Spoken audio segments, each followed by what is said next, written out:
राधे राधे प्रिय भक्तजनों, आपका स्वागत है आपके अपने YouTube channel magical world of Achyut पर।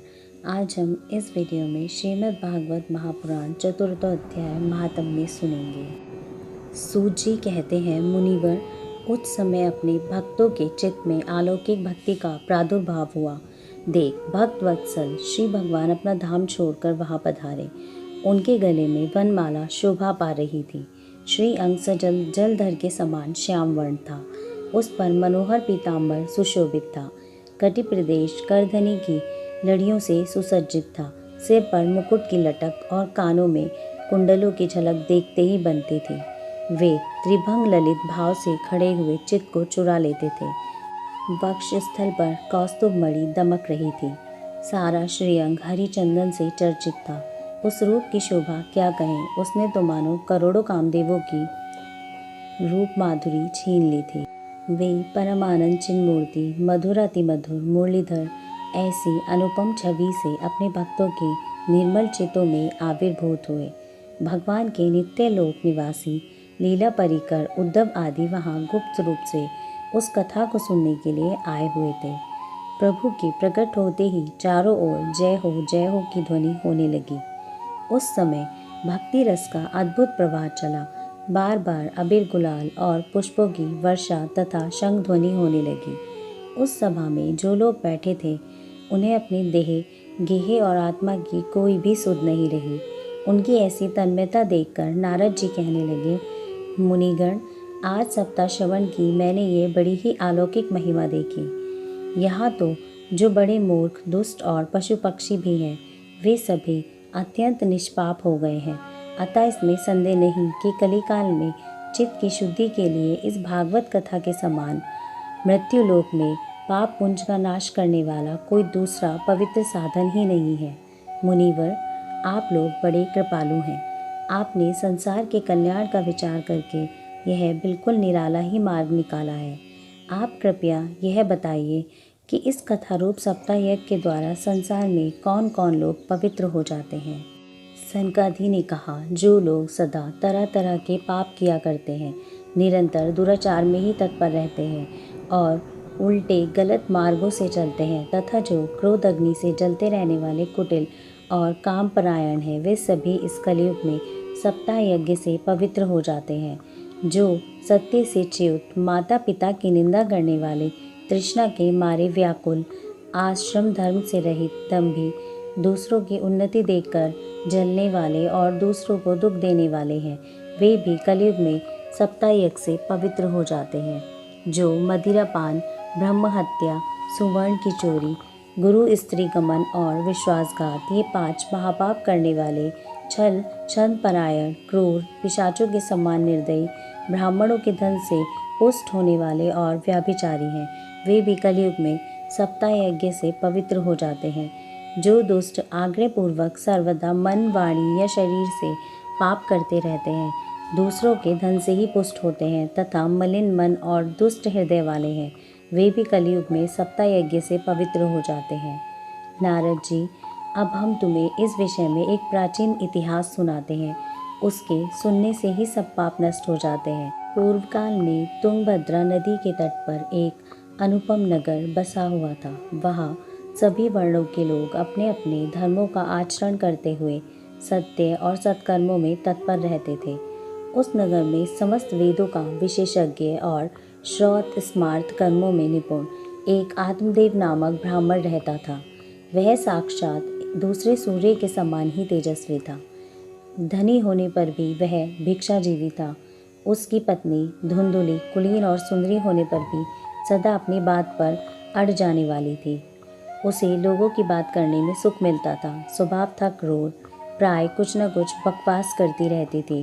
गृह कार्य में निपुण थी, कृपण थी और झगड़ालू भी। इस प्रकार ब्राह्मण दंपत्ति प्रेम से अपने घर में रहते थे। उनके पास अर्थ और भोग विलास की सामग्री बहुत थी। घर भी सुंदर थे, परंतु उससे उन्हें सुख नहीं था। जब अवस्था बहुत ढल गई, तब उन्होंने संतान के लिए तरह तरह के पुण्य कर्म आरंभ किए और वे दीन दुखियों को गौ, पृथ्वी, सुवर्ण और वस्त्र आदि दान करने लगे। इस प्रकार धर्म मार्ग में उन्होंने अपना आधा धन समाप्त कर दिया, तो भी उन्हें पुत्र या पुत्री किसी भी संतान का मुख देखने के लिए नहीं मिला। इसलिए अब वह ब्राह्मण बहुत ही चिंतातुर रहने लगा। एक दिन वह ब्राह्मण देवता बहुत दुखी होकर घर से निकलकर वन में चल दिया। दोपहर में उसे प्यास लगी, इसलिए वह एक तालाब पर आया। संतान के अभाव के दुख ने उसके शरीर को सुखा दिया था, इसलिए थक जाने के कारण जल पीकर वह वहीं बैठ गया। 2 घड़ी बीत जाने पर वहाँ एक सन्यासी महात्मा आए। जब ब्राह्मण देवता ने देखा कि वे जल पी चुके हैं, तब वह उनके पास गया और चरणों में नमस्कार करने के बाद सामने खड़े होकर लंबी लंबी सांसें भरने लगा। सन्यासी ने पूछा, कहो ब्राह्मण देवता, रोते क्यों हो? ऐसी तुम्हें क्या चिंता है? मुझे अपने दुख का कारण बताओ। ब्राह्मण ने कहा, महाराज, मैं अपने पूर्व जन्म के पापों से संचित दुख का क्या वर्णन करूं? अब मेरे पितृ मेरे द्वारा दी गई जलांजलि के जल को अपनी चिंता जनित सांस से कुछ गर्म करके पीते हैं। देवता और ब्राह्मण मेरा दिया हुआ प्रसन्न मन से स्वीकार नहीं करते। संतान के लिए मैं इतना दुखी हो गया हूँ कि मुझे सब जगह सूनापन दिखाई देता है। मैं प्राण त्यागने के लिए यहाँ आया हूँ। संतानहीन जीवन को धिक्कार है, संतानहीन ग्रह को धिक्कार है, संतानहीन धन को धिक्कार है और संतानहीन कुल को धिक्कार है। मैं जिस गाय को पालता हूँ वह भी सर्वथा बांझ हो जाती है। जो पेड़ लगाता हूँ उस पर भी फल फूल नहीं लगते। मेरे घर में जो फल आते हैं वह भी जल्दी सड़ जाते हैं। जब मैं ऐसा भागा और पुत्रहीन हूँ, तब फिर इस जीवन को ही रखकर मुझे क्या करना है? ये कहकर वह ब्राह्मण दुख से व्याकुल हो उन सन्यासी महात्मा के पास रोने लगा। तब उन यतिवर के हृदय में बड़ी करुणा उत्पन्न हुई। वे योगनिष्ठ थे। उन्होंने उसके ललाट की रेखाएं देखकर सारा वृतांत जान लिया और फिर उसे विस्तार पूर्वक कहने लगे। ब्राह्मण देवता, इस प्रजा प्राप्ति का मोह त्याग दो। कर्म की गति प्रबल है। विवेक का आश्रय लेकर संसार की वासना छोड़ दो। विप्रवर, सुनो, मैंने इस समय तुम्हारा प्रारब्ध देखकर निश्चय किया है कि 7 जन्मों तक तुम्हारे कोई संतान किसी प्रकार नहीं हो सकती। पूर्व काल में राजा सगर और अंग को संतान के कारण दुख भोगना पड़ा था। ब्राह्मण, अब तुम कुटुंब की आशा छोड़ दो। संन्यास में ही सब प्रकार का सुख है। ब्राह्मण ने कहा, महात्मा, विवेक से मेरा क्या होगा? मुझे तो बलपूर्वक पुत्र दीजिए, नहीं तो मैं आपके सामने ही शोक मूर्छित होकर अपने प्राण त्याग दूंगा। जिसमें पुत्र स्त्री आदि का सुख नहीं है, ऐसा संन्यास तो सर्वथा नीरस ही है। लोक में सरस तो पुत्र पौत्र आदि से भरा पूरा गृहस्थ आश्रम ही होता है। ब्राह्मण का ऐसा आग्रह देखकर उन तपोधन ने कहा, विधाता के लेख को मिटाने का हठ करने से राजा चित्रकेतु को बड़ा कष्ट उठाना पड़ा था। इसलिए दैव जिसके उद्योग को कुचल देता है, उस पुरुष के समान तुम्हें भी पुत्र से सुख नहीं मिल सकेगा।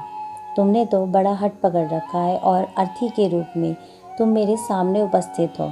ऐसी दशा में मैं तुमसे क्या कहूँ? जब महात्मा जी ने देखा यह किसी प्रकार अपना आग्रह नहीं छोड़ रहा, तब उन्होंने उसे एक फल देकर कहा, इसे तुम अपनी पत्नी को खिला देना, इससे उसे एक पुत्र प्राप्त होगा। तुम्हारी स्त्री को 1 साल तक सत्य, शौच, दया, दान और एक समय एक ही अन्न खाने का नियम रखना चाहिए। यदि वह ऐसा करेगी तो बालक बहुत शुद्ध स्वभाव वाला होगा। ये कहकर वे योगीराज चले गए और ब्राह्मण अपने घर लौट आया। वहाँ आकर उसने वह फल अपनी पत्नी के हाथ में दे दिया और स्वयं कहीं चला गया। उसकी स्त्री तो कुटिल स्वभाव की ही थी। वह रो रो कर अपनी एक सखी से कहने लगी, सखी, मुझे तो बड़ी चिंता हो गई। मैं तो यह फल नहीं खाऊंगी। फल खाने से गर्भ रहेगा और गर्भ से मेरा पेट बढ़ जाएगा। फिर कुछ खाया पिया जाएगा नहीं। इससे मेरी शक्ति क्षीण हो जाएगी। अब बता, घर का धंधा कैसे चलेगा? और दैववश यदि कहीं गांव में डाकुओं का आक्रमण हो गया तो गर्भिणी स्त्री कैसे भागेगी? यदि सुखदेव जी की तरह यह गर्भ भी पेट में ही रह गया तो इसे बाहर कैसे निकाला जाएगा? और कहीं प्रसव काल के समय टेढ़ा हो गया तो फिर प्राणों से ही हाथ धोना पड़ेगा। ये भी प्रसव के समय बड़ी भयंकर पीड़ा होती है। मैं सुकुमारी भला यह सब कैसे सहन करूँगी? मैं जब दुर्बल पड़ जाऊँगी तब नंदरानी आकर घर का सारा माल समेट कर ले जाएगी और मुझसे तो सत्य शौचादि नियमों का पालन होना भी कठिन ही जान पड़ता है। जो स्त्री बच्चा पैदा करती है उसे उस बच्चे के पालन में भी बड़ा कष्ट होता है। मेरे विचार से तो वंध्या या विधवा स्त्रियां ही सुखी है। मन में ऐसे ही तरह तरह के कुतर्क उठने से उसने वह फल नहीं खाया, और जब उसके पति ने पूछा फल खा लिया, तब उसने कह दिया हाँ खा लिया। एक दिन उसकी बहन अपने आप ही उसके घर आई। तब उसने अपनी बहन को सारा वृतांत सुनाकर कहा कि मेरे मन में बड़ी चिंता है। मैं इस दुख के कारण दिनों दिन दुबली हो रही हूँ। मैं क्या करूँ बहन? बहन ने कहा, मैं गर्भिणी हूँ। प्रसव होने पर वह बालक मैं तुझे दे दूँगी। तब तक तू गर्भवती के समान घर में गुप्त रूप से रह। तू मेरे पति को कुछ धन दे देगी तो वे तुझे अपना बालक दे देंगे। हम ऐसी युक्ति करेंगी कि जिसमें सब लोग यही कहेंगे कि इसका बालक 6 माह का होकर मर गया, और मैं नित्यप्रति तेरे घर आकर उस बालक का पालन पोषण करती रहूँगी। तू इस समय इसकी जांच करने के लिए यह फल गौ को खिला दे। ब्राह्मणी ने स्त्री स्वभाववश जो जो उसकी बहन ने कहा था वैसा ही किया।